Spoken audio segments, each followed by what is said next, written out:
seguindo a Jesus Cristo. Deste caminho eu não desisto. Estou seguindo a Jesus Cristo. Atrás não volto, não volto não.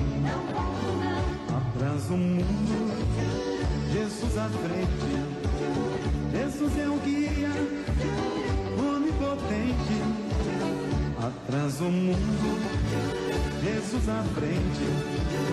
Atrás não volto, não. Se me deixarem.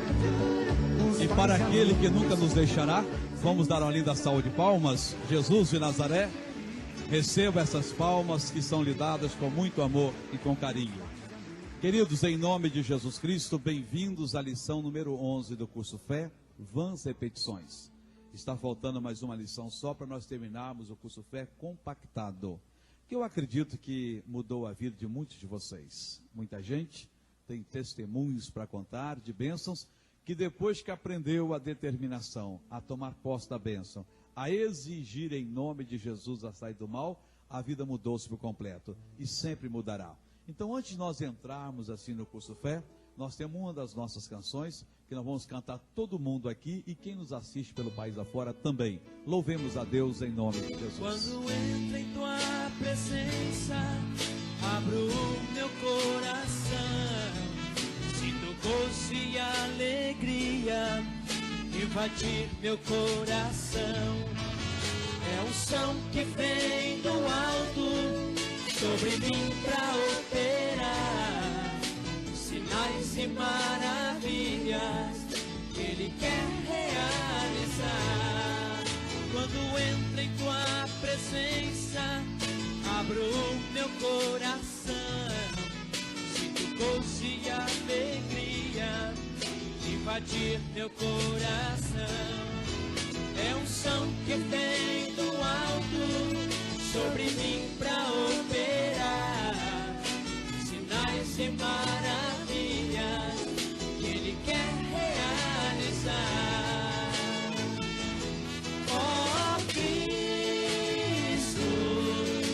entrego minha vida só pra te adorar. Entrego minha vida pra te exaltar, pois fizeste em mim um trono para ti.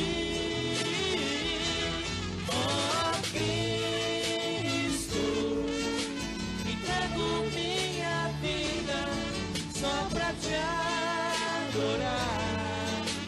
Entrego minha vida pra te exaltar, pois fizeste em mim um trono para ti. Quando entra em tua presença, quando entra em tua presença, abro o meu coração, sinto gozo e alegria invadir meu coração. É um som que vem do alto sobre mim pra operar sinais e maravilhas que Ele quer realizar. Ó Cristo, entrego minha vida só pra te adorar. Entrego minha vida pra te exaltar. Fizeste em mim um trono para ti, pois fizeste em mim um trono para ti.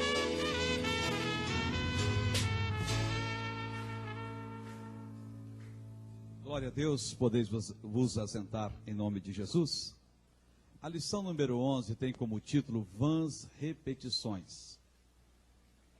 Nós vamos estudar aqui, irmãos, o procedimento dentro da oração. E nós começamos na página central lendo o seguinte: sendo a oração o nosso veículo de comunicação com o Pai, devemos aprender a fazê-la de maneira eficiente e produtiva. Há princípios a serem observados para que ela seja operante, dos quais nós poderemos citar. Então nós vamos agora, antes de entrar no assunto das 11 repetições, ver alguns procedimentos que, se não forem observados, impedirão que a oração seja produtiva, que a oração alcance aquele propósito que nós temos ao fazê-la. E nós vemos aqui, nós colocamos alguns princípios. O primeiro dele é o princípio da fé. O caso é o seguinte, irmãos, se a gente não tem fé, nós não devemos orar. Nós já aprendemos no curso Fé o que é fé. O povo que não está dentro do entendimento da palavra de Deus, não entende que fé não é aquilo que as pessoas dizem que tem. Todo mundo, se você perguntar na rua, eu tenho fé. A gente ouve até pessoas que estão em práticas condenadas pela Bíblia, dizendo, eu tenho muita fé em Deus. A gente ouve até na época de carnaval, no noticiário, quando ainda não saiu as escolas de samba, aí a televisão costuma entrevistar um sambista ali, vestido a caráter. E como é que a escola vai ganhar? Nós temos muita fé em Deus que nós vamos ganhar dessa vez. Quer dizer, a pessoa não entende o que é fé. A Bíblia ensina que fé, ela vem ao nosso coração quando ouvimos a palavra de Deus. E que fé é uma certeza que acontece em nós quando a gente dá ouvido à palavra. Quer dizer, a gente sabe que aquilo é nosso e não sabemos explicar como é que nós sabemos. Mas nós sabemos que aquilo é nosso. Que vem pela palavra de Deus. E o princípio fé, nós colocamos o versículo de Hebreus 11:6, que diz assim, ora, sem fé é impossível agradar-lhe, porque é necessário que aquele que se aproxima de Deus, creia que ele existe e que é galardoador, ou seja, recompensador dos que o buscam. Então, esse é o princípio, vamos dizer que é o primeiro princípio. Se você não tem certeza que aquela bênção lhe pertence, aceite um conselho de um amigo, não perca tempo orando, não vai funcionar. Porque sem fé é impossível, não tem jeito de agradar a Deus. Quer dizer, de abrir o caminho para Deus. Tem que ter a fé, esse princípio tem que ser observado. O segundo princípio é o princípio do nome de Jesus. Olha, se nós não orarmos em o nome de Jesus, a nossa oração não será ouvida por Deus. O próprio Senhor Jesus disse assim, tudo o que pedirdes em meu nome eu o farei. Ele só faz aquilo que é pedido no nome dele. Você vai pedir uma bênção, vai orar, você deve perguntar o seguinte, o Senhor Jesus faria essa oração? Não, não faria. Eu também não vou fazer. Porque você vai fazer em nome dele. Você vai agir como procurador.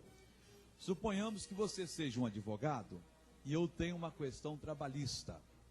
Tenho lá, trabalhei para uma empresa há tantos anos, tem as chamadas verbas decisórias. E eu constituo você como meu advogado. E você vai dizer, seu Soares, o senhor tem direito, aqui nós estamos calculando aqui em R$5.000. Mas o juiz vai propor um acordo.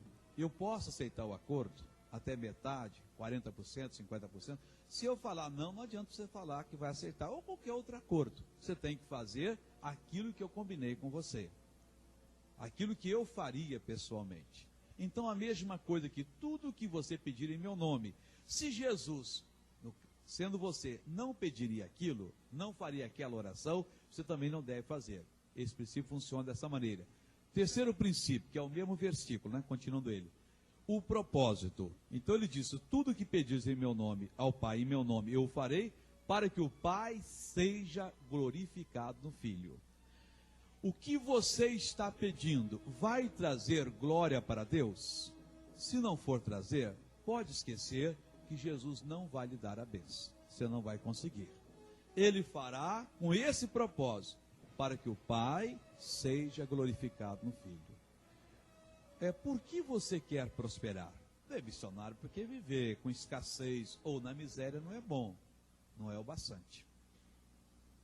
Eu quero prosperar para que eu possa glorificar a Deus, estendendo a minha mão para o necessitado, ajudando a obra de Deus, e lógico, eu vou viver melhor. Então o propósito deve ser para que o Pai seja glorificado. Se não for para trazer glória para o Pai, o Senhor Deus não vai abençoar. O pecador está num pecado rasgado. Ficou doente. Não, Deus vai me curar para eu ficar mais forte. Para continuar no pecado rasgado, claro que Deus não vai abençoar dessa maneira. Quarto princípio, é o princípio de crer. Por isso vos digo que tudo o que pedirdes, orando, crede que o recebereis e tê-lo-eis.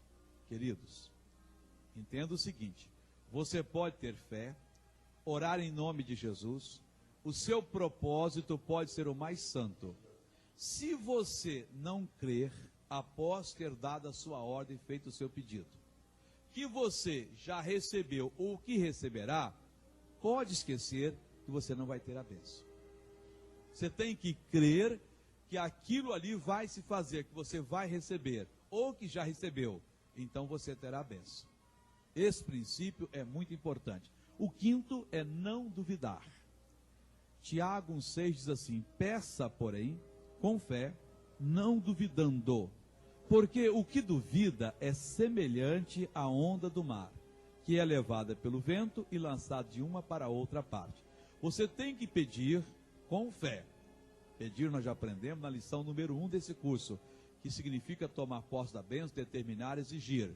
Com fé é com aquela certeza, mas você não pode duvidar.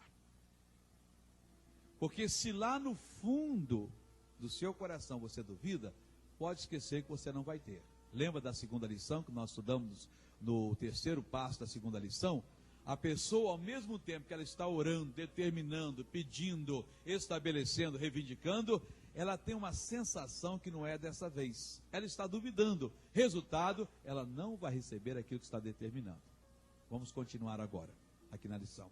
Além destes princípios básicos, há outros de não menos importância, que também devem ser seguidos, como de não usar vãs repetições. Antes de entrar no versículo, deixa eu explicar para você.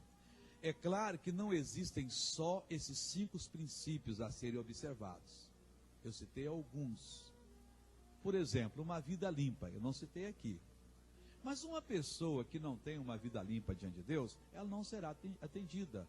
Porque a Bíblia diz que os nossos pecados fazem separação entre nós e o nosso Deus e impede que Ele ouça as nossas orações. Então é preciso que a pessoa tenha esse coração puro. Se eu contemplar a iniquidade do meu coração, o Senhor não me ouvirá. Um caso que muita gente não entende. Marido e mulher estão em desavença. Aparentemente, para as pessoas está bem. Mas eles não estão tendo comunhão. A oração deles está impedida. O apóstolo Pedro escreveu sobre isso. Não adianta. Há pouco tempo, então, o casal me procurou. São de Deus, da igreja. Mas esse homem ouviu falar, alguém chegou para ele e disse que a esposa tinha ido passear com um rapaz de 17 anos. Eles na faixa de 45 para 50 anos. Ele ficou super chateado. Ao invés de chegar e conversar com ela e tirar isso a limpo, que você sabe que às vezes vê uma notícia que aparentemente é verdade e não é. Mas houve o passeio. Depois, na minha presença, colocamos a limpo e ela até riu na cara dele. Disse, mas o que é isso? O rapaz de 17 anos foi verdade, fomos ao mercado, ele me ajudou a fazer as compras. Mas é aquele garoto, do filho do vizinho, que nós conhecemos desde pequeno, que eu cansei de levá-lo na igreja. Eu ia para o mercado, eu convidei. A pessoa não sabia disso, viu? E foi logo falar para ele que viu a esposa dele junto no carro com um rapaz de 17 anos. Mas que brincadeira é essa? É o fulano, filho do vizinho, é verdade. Você pode perguntar qual foi. Eu ia ao mercado e pedia, mas eu levo ele na igreja desde tantos anos, desde os 11 anos que eu levo ele na igreja sempre. Qual é o problema nisso aí? Agora o pior fez ele, irmãos. Achando que ela tinha sido infiel, ele mentalizou aqui, bolou, queria se divorciar dela. Olha como as orações foram impedidas. Nesse meio tempo, arranjou uma namorada, alugou uma casa. Quem é um adulto da história? Você está vendo como é que são as coisas, irmão? Então existem outros princípios. A Bíblia diz que a oração desse homem não está respondida há muito tempo. Às vezes acontece com a pessoa tem um problema parecido e fica, bom, se tem uma história, tira limpo, conversa, vamos explicar o que é que está acontecendo. Continuando aqui na nossa lição, vamos ao versículo agora.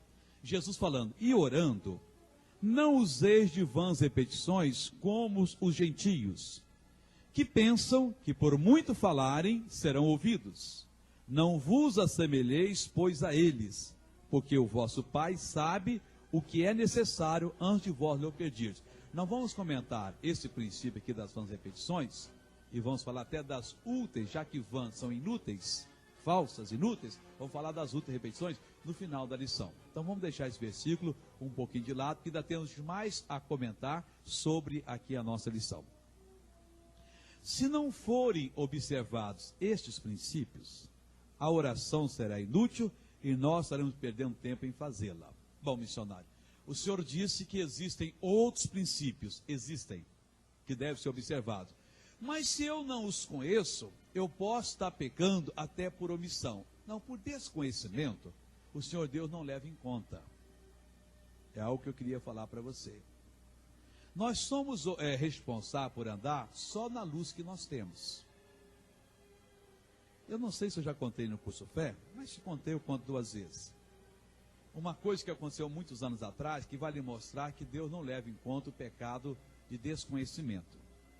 Eu, quando era criança, no Espírito Santo, onde eu nasci, aceitei a Jesus e servi a Jesus.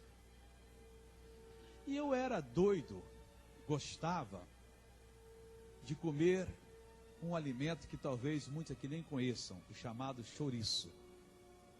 Chouriço é o seguinte, na minha terra se usa muito isso. Você mata o porco, as tripas do porco afina, você limpa bem, né? Passa até a costa da faca, tal, passa limão, fica limpinha.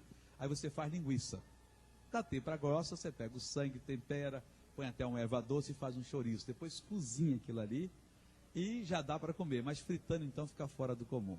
Eu era louco, irmãos. Eu babava ao ver um chouriço. Eu tinha que comer. Vai escutando. Estou falando do desconhecimento. Depois fui para o Rio de Janeiro. Foi em 64 que eu fui para o Rio. Uns 4 anos depois, estava firme numa igreja. E um dia eu estava no escritório da igreja conversando com as pessoas ali.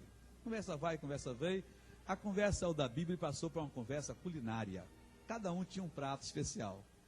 E eu, como todo mundo gosta de se mostrar, né, daquilo que gosta, disse, olha pessoal, o que eu não resisto é um pedaço de chouriço.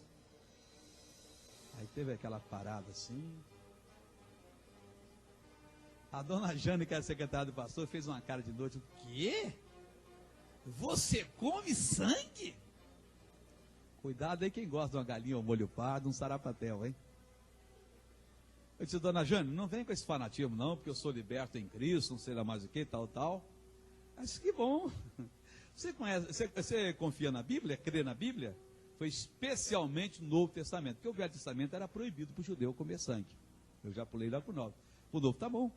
Você pode abrir a Bíblia em Atos 15, 28, 29, perfeitamente. E eu torci, irmão, para esse versículo não falar nada do que eu estava falando, e envergonhá-lo e continuar comendo chouriço. Quando eu abri a Bíblia, irmãos, eu tomei um choque. Talvez muitos estejam tomando agora. Poxa, missionário, eu não dispenso uma galinha ao molho pardo, eu não dispenso um sarapatel ou o próprio chouriço. Olha o que está escrito aqui, irmão. O negócio é o seguinte. O evangelho começou no meio dos judeus. Jesus era judeu. Aí começaram a converter os gentios.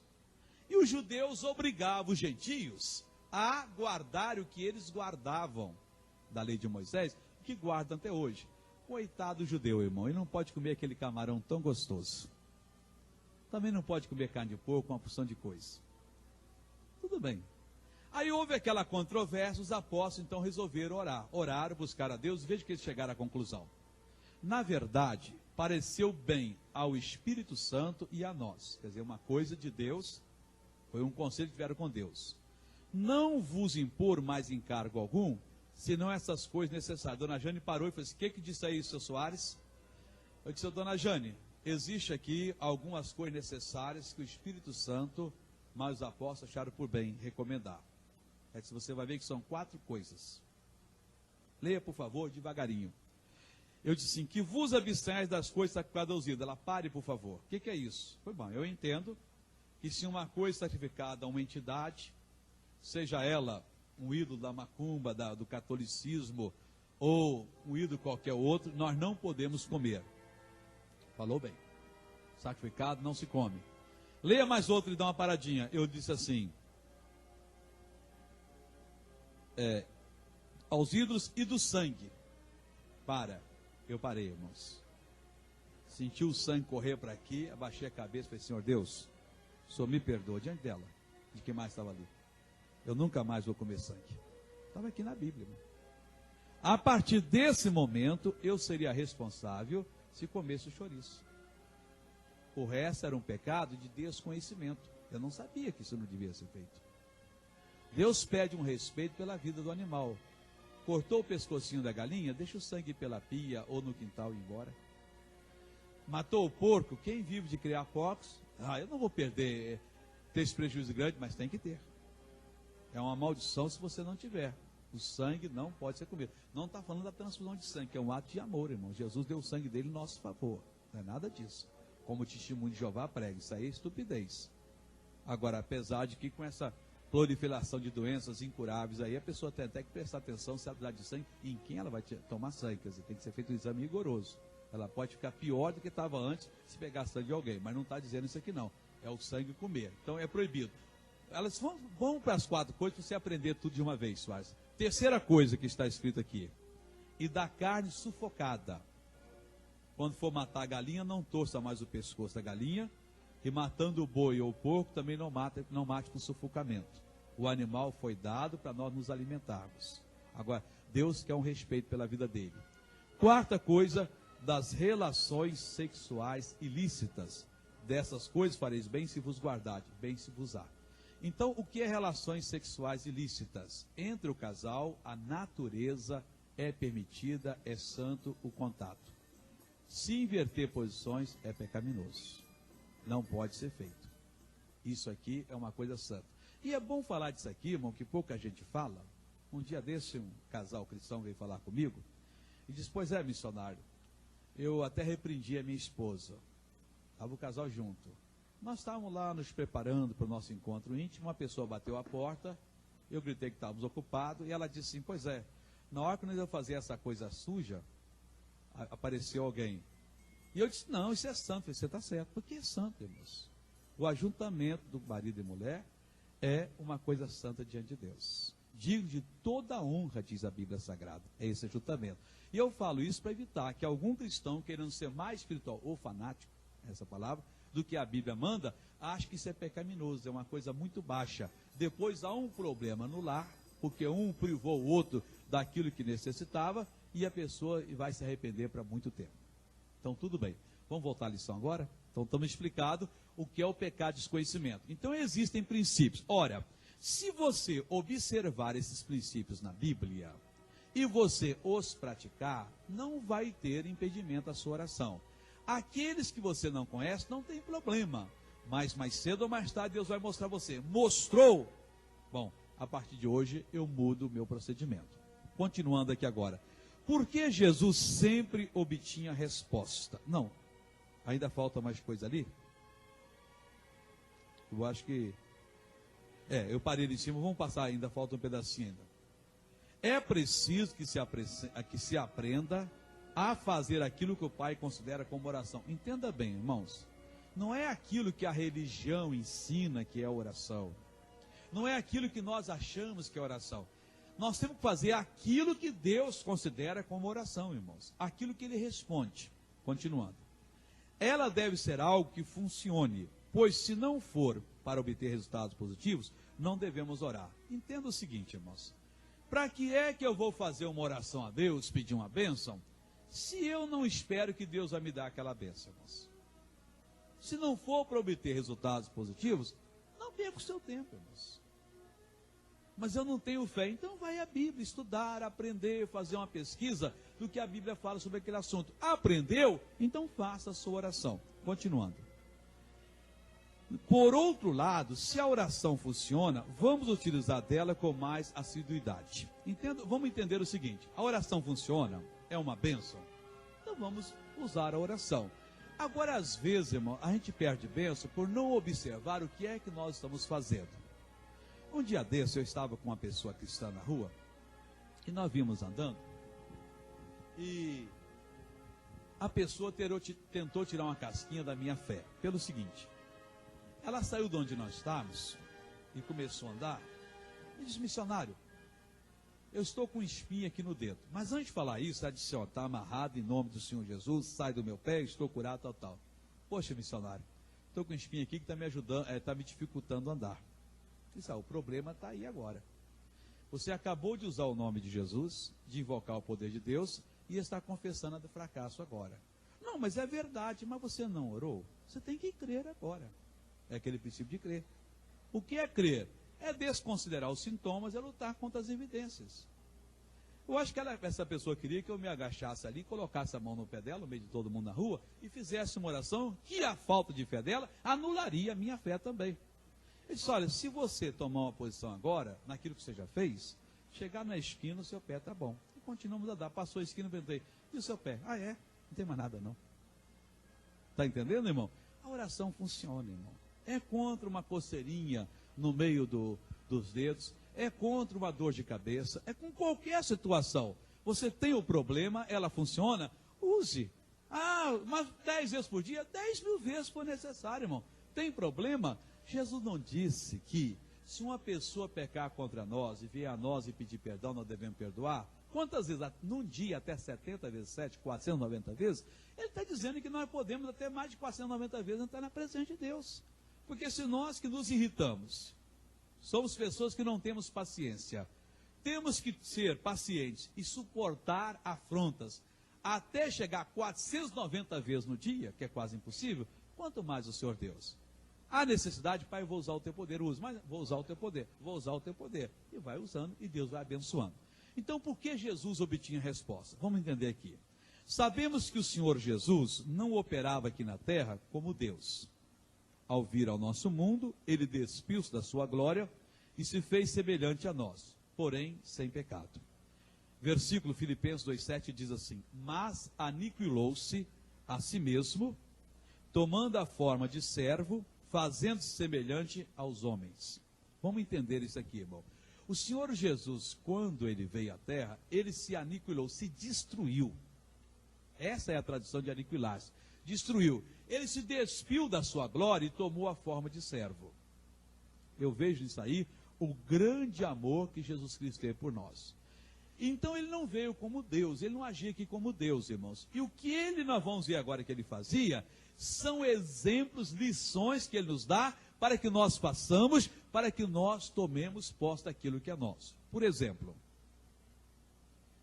para não sair da presença do Pai e cumprir sempre a sua missão, o Senhor estava constantemente em comunhão com o Pai. Nós vamos ver 3 exemplos aqui agora. Ele era agora homem, não tinha mais as prerrogativas de Deus, não podia agir como Deus, então ele nos mostrou que ele é comum de nós, mas ele se mantinha em comunhão, e ele então podia usar o poder de Deus. Vamos ver isso agora. Primeiro exemplo: e despedida a multidão, subiu ao monte para orar à parte, e chegada a tarde, estava ali só. Mateus 14:23. Então foi um dia de trabalho, de sucesso, e Jesus fez diferente do que nós fazemos. Suponha você no lugar de Jesus. Estão ali os seus amigos, seus discípulos, e você faz uma reunião, vem ali uns 50 cegos, 20 paralíticos, 200 surdos e mudos, e você cura todo mundo. Está cansado, né? Terminou a reunião, senta, vai para casa, senta em casa, se joga no sofá, estende as pernas. Puxa vida, que dia bonito, hein? O que a gente faz? A gente entra, irmãos, para um trabalho que não deveriam fazer. Vamos dizer que nós temos os discípulos. Pois é, André, que vergonha, hein? Eu estava ali sendo usado por Deus, você estava lá de olhos fechados, lá dormindo lá. E você, João? Poxa, você não viu aquele caso? Aí outro conta a piadinha ali, dá aquela risada, Jesus fez diferente, irmãos. Ele sabia que o ser humano, ele tem uma estrutura muito frágil. Terminou aquilo ali, ele subiu ao monte para orar, para se consagrar à parte. Subiu ao monte e dá trabalho. Oração de fariseu é pai, precisa saber, benção, amém. Oração de pessoa sábia é a oração que sobe o monte da fé, o monte da oração. até se sentir bem perto de Deus. E isso ele fez à parte. E chegado à tarde, o dia estava se pondo, ali estava ele só, ainda continuava buscando a Deus. Depois vinham outros problemas e resolvia. Se nós também orássemos mais, teríamos mais condições de fazer a vontade de Deus. Segundo exemplo, e levantando-se pela manhã muito cedo, talvez 3, 4 horas da manhã, menos de 5, fazendo ainda escuro, que o dia não tinha raiado, saiu e foi para um lugar deserto e ali orava. Outro exemplo de Jesus, irmãos. Queridos, o dia que você acordar, perdeu o sono 3, 4 horas da manhã, 2 horas, você está dormindo com a sua esposa ou a senhora com o seu marido na cama, deixa ele quietinho lá, sai na ponta do pé, abre a porta, vai para a sala, dobra o joelho e fala com Deus. E fala com Deus, e mantenha uma comunhão. Entre num diálogo com o Senhor, fala dos seus insucessos, do seu sucesso, da sua maldade, da sua bondade, da sua capacidade, da sua incapacidade. Conversa com Deus de tudo, baixinho, só você em Deus. Você vai ver que essa oração vai lhe ajudar bastante. Jesus fazia isso, era exemplo a nós. Outro exemplo, e aconteceu que naqueles dias subiu ao monte a orar, e passou a noite em oração a Deus. Não diz aqui, aconteceu que naquele dia ele foi passar a noite orando a Deus, nada disso. Naqueles dias, ele subiu ao monte para orar. E ele começou a orar, e a presença de Deus desceu de uma maneira tão grande, que ele foi continuando a orar, foi orando, e ele chegou a passar a noite inteira. Quantas vezes você pega no trabalho cedo, e 10 horas você vai dormir? Você sente um desejo de orar, são 8 horas da noite. Aí você vai para um quarto, dobra o joelho e começa a orar.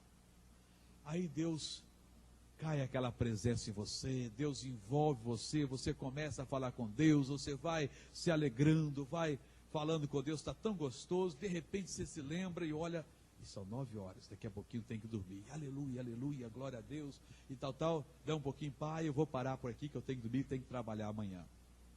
Você perdeu talvez a melhor visitação de Deus na sua vida, irmãos.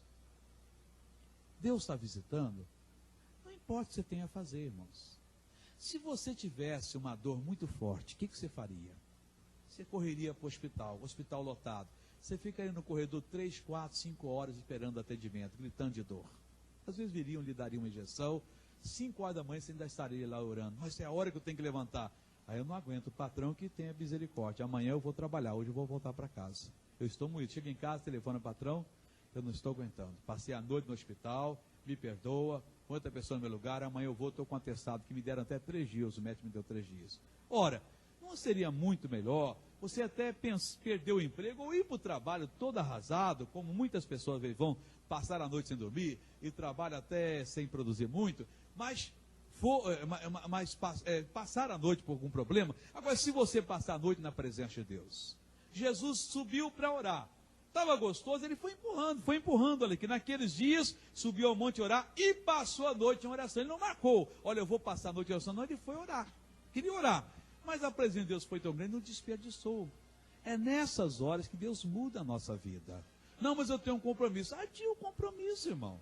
Mas esse compromisso é inadiável. Se você morresse, você estaria lá? É outro caso, então morra para aquele caso agora, irmão. Amanhã você torna a ressuscitar para ele, mas passe essa noite na presença de Deus. É como uma reunião. Às vezes começa 9 horas na igreja, aquela presença tão grande, e o pastor diz, olha, eu tenho que terminar rápido, porque se 11 horas continuar, o povo começa a ir embora. Que é um povo materialista, um povo carnal, um povo mau, que não sabe o bom da presença de Deus. Pois Deus pode descer numa reunião que começou 9 horas, e 9 horas da noite, 12 horas depois, a gente ainda está no fogo tremendo da presença de Deus, irmãos. Mas por que correr? Não porque eu tenho um compromisso. Adia o compromisso, deixa para depois. Não perca a presença de Deus. Continuando aqui. Além desses períodos de consagração, o Senhor sempre agia de acordo com as regras estabelecidas pelo Pai. Então preste atenção. Não basta só se consagrar, só orar não. É preciso que se haja com as regras estabelecidas pelo Pai, irmãos. Como aquele irmão que eu lhe contei, que desconfiou que a mulher estava traindo-o, e resultado, ele então arranja uma namorada. O pai não disse nada disso. Isso é contra a palavra de Deus. Depois a pessoa não sabe por que não está produzindo. Veja o que Jesus disse aqui.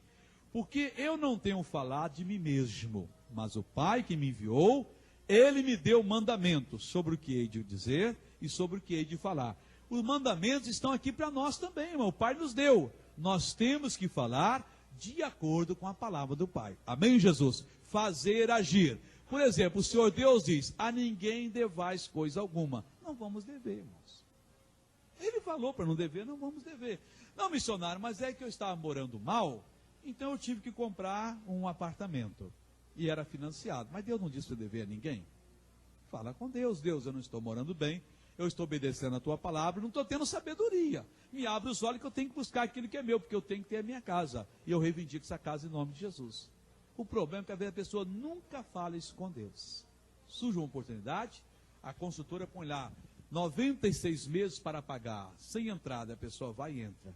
Depois os aumentos são tantos que não é bem aquilo que se pensou, muda-se um plano do governo, as coisas encarecem e a pessoa fica desesperada e perde tudo, irmãos. Continuando a lição. Qualquer pessoa que estiver em comunhão com o Pai, que viver uma vida de oração e agir sobre o que chamamos de princípios que norteiam a oração, irá invariavelmente obter sucesso na vida. Então, 3 coisas que tem que ser observadas. Qualquer pessoa que estiver em comunhão com o Pai, meu irmão, não deixe nada roubar a sua comunhão. Sempre esteja em comunhão. Segundo, viva uma vida de oração. Oração não é só falar, é um diálogo.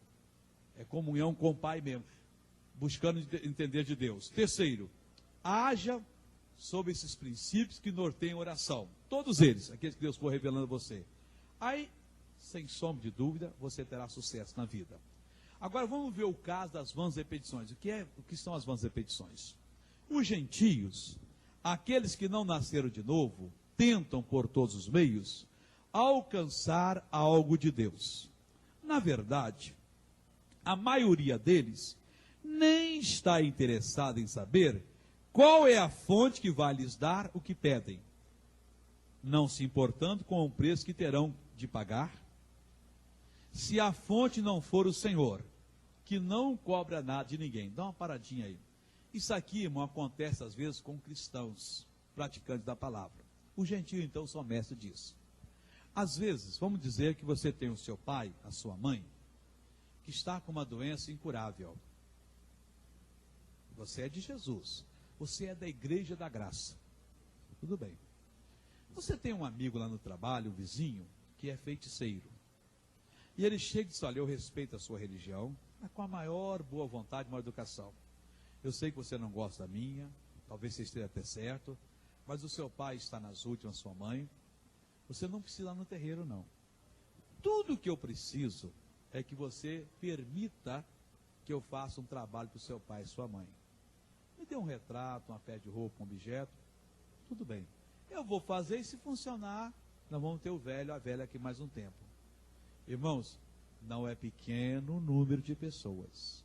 Os gentios quase todos fazem isso. E de cristão diz, tudo bem, sabe que eu não creio naquilo, mas se você quiser fazer, faz. Se ajudar, muito bem.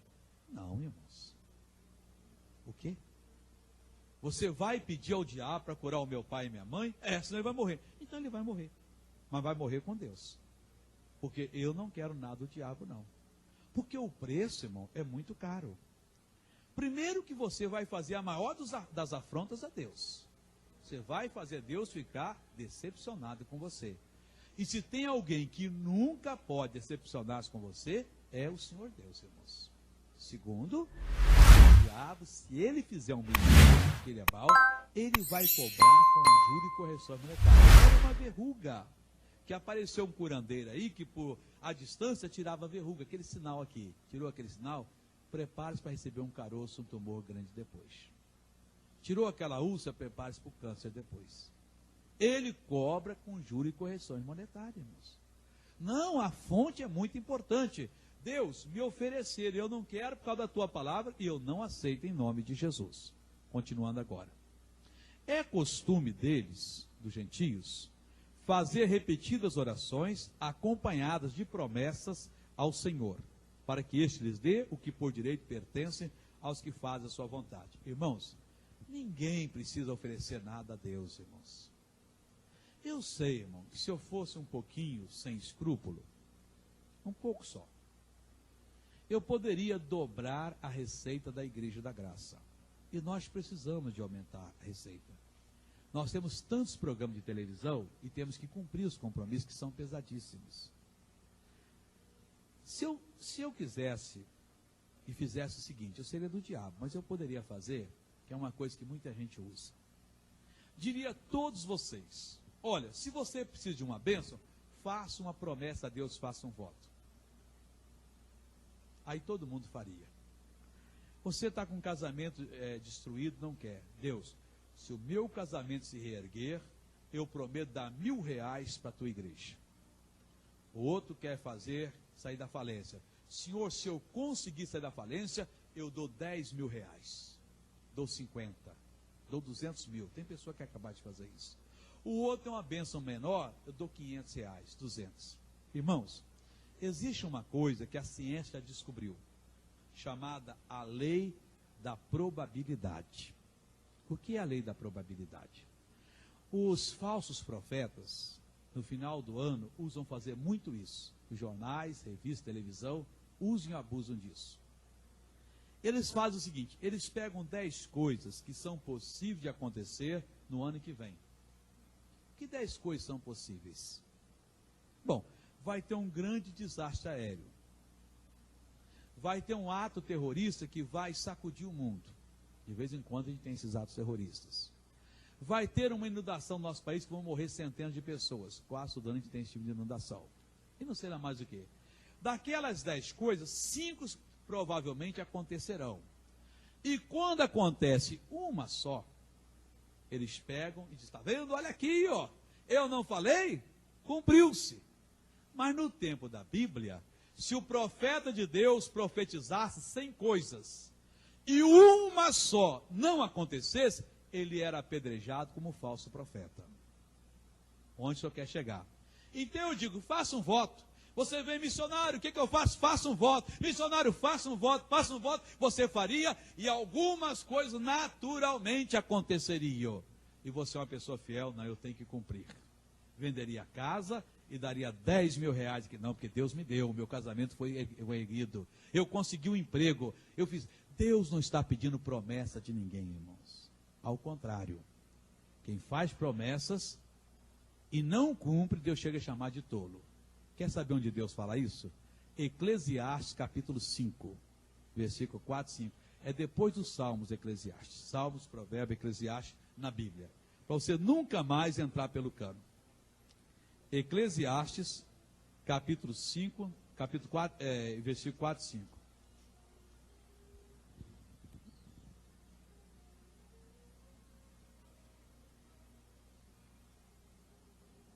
Diz assim, irmãos, quando a Deus fizeres algum voto, Deus não está pedindo que você faça voto, não. Mas quando você fizer, não tarde em cumpri-lo, porque não se agrada de tolos. O que votares, paga-o. Então Deus não está dizendo, faça um voto não, mas se fizer, não tarde em cumpri-lo não, hein? Cumpre o seu voto, senão Deus vai lhe cobrar caro. Versículo 5. Melhor é que não votes do que votes e não pagues. Então, se quer votar, vote. Você é livre, não, Deus. Se eu conseguir, eu vou fazer isso. Tudo bem, não mandou você fazer, mas fez, vai cumprir. Então, os gentios fazem isso, cheio de promessas. Não adianta, irmãos. Continuando a lição. É claro que o erro, muitas vezes, parte daqueles que são seus mestres. É comum o penitente ir ao sacerdote buscando explicação do porquê sofre e do porquê não consegue o perdão e, por conseguinte, a paz. E o sacerdote, sem o menor escrúpulo, o induz ao erro, orientando-o a fazer tantos Pai Nossos ou tantas Aves Marias, ou quaisquer outras rezas, o que não tem valor algum, pois a própria oração do Pai Nosso, ensinada por Jesus, não é para ser rezada, e sim para ser estudada e entendida. Ela é uma fórmula, um modelo de oração. Continuando. No meio evangélico também é comum as pessoas usarem de vãs repetições. Quase sempre, quando vamos orar para que o povo seja cheio do Espírito Santo, pedimos às pessoas que louvem ao Senhor. E praticamente, em 100% dos casos, as ouvimos louvar a Deus dizendo aleluia, aleluia, aleluia, glória, glória, glória. Isso quase sempre num ritmo crescente. É claro que dar aleluias e glórias a Deus é lindo. E sempre que possível deve ser praticado, mas não como costume, como na maioria dos casos, sem o menor sentimento. Quando formos orar, devemos pensar bem no que significa o ato que estamos a fazer. As nossas palavras devem ser medidas, devemos evitar as vãs repetições que não nos aproximam do Senhor, bem ao contrário, nos afastam dele. Não devemos ficar lembrando ao Senhor que estamos sofrendo, passando por necessidade, etc. Dá uma paradinha aí. Então, vãs repetições, irmãos, é quando você repete uma coisa que não é bíblica. Você fica, meu Deus, como eu sofro, eu não aguento mais, sou pro meu Deus de curar, me cura, Jesus, Jesus, Jesus. Para com isso, irmão. Você pode clamar por Jesus, eu não estou entendendo, meu Deus, me abre o entendimento, mas não ficar repetindo coisas que não vai adiantar, irmãos. Daqui a pouquinho nós vamos ver que o Senhor Jesus não usava a repetição, usava as outras repetições. Então ficar lembrando a Deus, estamos lembrando agora da lição número 5, né? A lição número 5 de lembrar, temos que lembrar o Senhor, não, mas da palavra dele, daquilo que é a nossa posição, não do nosso sofrimento. Ficar lembrando do sofrimento, isso é vã repetição. Continuando aqui. Isso não quer dizer que não devemos dizer ao Senhor da nossa revolta contra a miséria, a doença, qualquer outro ato, outro infortúnio. No versículo em que o Senhor Jesus nos orienta a não usar as vãs repetições, ele nos ensina que o Pai sabe do que precisamos antes de nós lhe pedirmos. Aquele que não está firmado na palavra pode questionar dizendo: se Deus sabe do que precisamos antes de lhe pedirmos, e se Ele é amor e nosso Pai e todo-poderoso, por que Ele nos deixa sofrer? Quem raciocina assim não conhece nada da palavra, pois a Escritura nos garante que isso Ele já fez. Visto como o seu divino poder nos deu tudo que diz respeito à vida e piedade, pelo conhecimento daquele que nos chamou por sua glória e virtude. Então Deus diz, irmão, que tudo que nós precisamos, tudo, você precisa de saúde, de paz, de dinheiro, de prosperidade, e tal, e tal, e tal, Deus já nos deu, irmãos. Está lá em 1 de Pedro 1,3. Visto que o seu divino poder nos deu tudo que diz respeito à vida. Agora, a gente não entende o que é isso tudo, irmãos. Claro que nós não entendemos. Ninguém entende. Ninguém é o inteligente suficiente para entender. Por quê? Porque as coisas espirituais, elas se revelam espiritualmente, não é pelo raciocínio. Mas no livro de 1 aos Coríntios, capítulo 2, versículo 12, vamos abrir ali, nós vamos entender agora como é que nós conseguimos entender o que o Pai nos deu. Como é que eu faço para entender, missionário? 1 aos Coríntios, capítulo 5, versículo 12.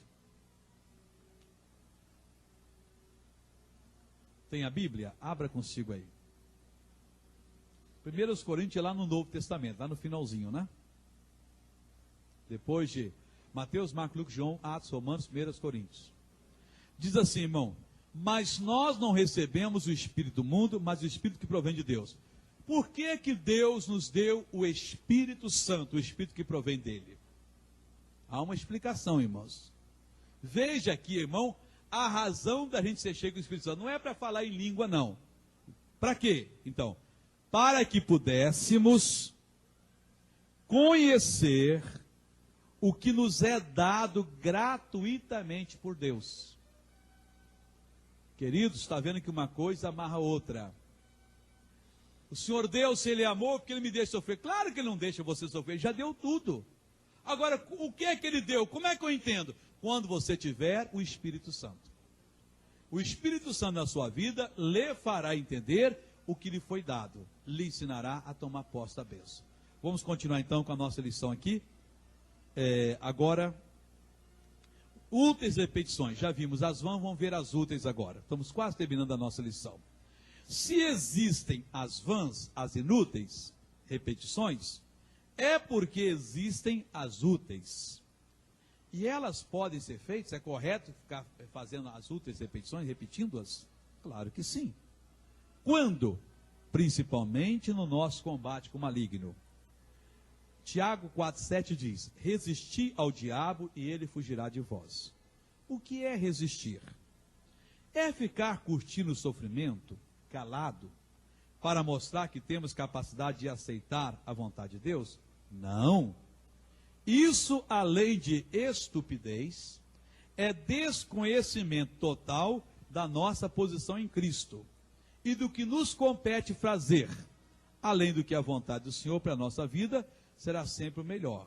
Então você ficar ali, irmão, pensa que está resistindo, segurando, a dor está quase arrebentando sua cabeça, você fica, eu não vou tomar remédio, eu não vou aceitar esse mal, eu sei que Deus vai me curar. Isso não adianta nada, irmão, você não está resistindo. Resistir, irmãos, é você usar as suas prerrogativas em Cristo. Resistir, nós podemos dizer, vamos ver o que eu pus aqui na lição. Resistir significa oferecer resistência, opor-se. Numa invasão, o exército do país invadido resiste com armas ao invasor. No nosso caso, que é espiritual, temos que usar as nossas palavras para fazer face aos ataques do inimigo. Devemos, neste caso, usar as úteis repetições, com bom senso, até a vitória se concretizar. Agora, missionário, o senhor falou da dor de cabeça. Eu oro, ela não vai embora. O que eu faço? Tomo remédio? Pode tomar. Mas eu não quero. Mas não quer por quê? O remédio é de Deus. Ninguém que serve a Deus é contra o remédio, irmãos. É claro que, se você sabe usar a palavra de Deus, vai ser desnecessário. Que você resiste, o mal vai embora. E se o mal não foi embora, é porque você não sabe resistir. Então você tem que aprender a tomar posse da bênção. Algumas pessoas são muito rapidinhas, irmãos. Elas aprendem um pouco, já acham que você sabe tudo. Não. Cada dia tem que estar com a palavra de Deus para aprender mais, para desenvolver, para descobrir aquilo que é nosso. Eu costumo dizer o seguinte: suponhamos que você vai ser um sapateiro. Esse que remendão que faz conserto de sapato. Você não sabe nada. Você chega na sapataria e se oferece e entra. O sapateiro pega um sapato de mulher, desde o saltinho fino, e diz: troca esse salto. Como é que eu faço? Tira esse salto aqui, arranca esse prego. Tudo bem. Ficou ali no toco ali. Passa a grosa, passou. Pega a sola, corta no tamanho um pouquinho maior, cortou. Passa a grosa na sola, passa a cola, espera secar, colocou, dá um prego no centro, firmou bem. Agora passa a faca em volta, tal, você aprendeu. Poxa, eu já sou sapateiro, já sei trocar saltinho. Aí, de um mês depois, só trocando saltinhos, você está exímio. Em 2 minutos você troca um saltinho, tá, doutor? Aí chega uma pessoa para você fazer uma meia sola. Como é que faz uma meia sola? Ah, eu corto aqui. Onde é que você corta? Tem uma ciência. Pergunta o sapateiro que ele vai dizer. Aquela parte do seu solado que gastou, você põe mais um dedo ali para trás, ou um pouquinho mais, risca assim, perpendicular, corta uns 2 milímetros, chanfra direitinho, 1 centímetro e meio, pega a sola, coloca e chama-se meia sola. Tem uma ciência. Se você não souber, você vai fazer bobagem. Aí você corta exatamente quando gasta ali, quando a pessoa que faz aquele movimento, aquele ali vai soltar. Tem que ser mais atrás um pouco. Bom, aí você aprendeu a fazer a meia sola. Então você aprendeu a mandar essa dor embora, ela foi, mas essa dor aqui não sai. Tem que aprender a mandar essa também, mandar o outro. Um dia chega um cidadão e diz: eu quero um solado inteiro. Aí o que você faz? Arranca toda a sola, arranca o salto da sola e coloca. Você errou. O sapateiro que sabe disso, ele põe um dedo atrás de onde estava a marca do salto e corta ali, porque o outro não precisa, não vai aparecer, ele solta direitinho, já é um lucro. E coloca exatamente ali. Na fé é parecido, irmão. Você aprendeu a mandar um mão embora, mas tem mais coisas que você tem que aprender. Não, eu já sei tudo. Vai ter obstáculo, você não vai conseguir fazer. Tem que aprender. Para terminar agora, irmãos, o próprio Senhor Jesus usou das úteis repetições na libertação do homem que vivia nu, tomado por demônios na terra dos Gadarenos. E clamando com grande voz, disse: que tenho eu contigo, Jesus, Filho do Deus Altíssimo? Conjuro-te por Deus que não me atormentes. Porque ele dizia: sai deste homem, espírito maligno. Porque lhe dizia, preste atenção nesse detalhe aqui do verbo, não é porque ele disse, não. Quer dizer, ele dizia assim, Jesus estava dizendo ao demônio: sai dele, espírito maligno. Às vezes vamos expulsar demônio, irmãos, e ficamos ali uns 2 minutos, vai saindo aqui, e sai, e alguém sai. Ele não tem fé. É um estúpido a pessoa que fala isso. Tem demônio que você nem bem olhou e já foi embora. Mas tem demônio que resiste. Vai que ele está agarrado há muitos anos ali, bem seguro. Você vai em nome de Jesus, vai saindo, tira sua mão daqui, tira da cabeça, tira da perna. Sem de Deus, manda saindo até que você senta na hora, manda embora e ele vai. Então Jesus usou das úteis repetições. Você pode usar úteis repetições. Repetir o seu direito na palavra, a sua autoridade. Agora, repetir coisas que não funcionam é inútil, é coisa vã. E não é por repetir coisas vãs que Deus vai lhe atender. Amém, irmãos?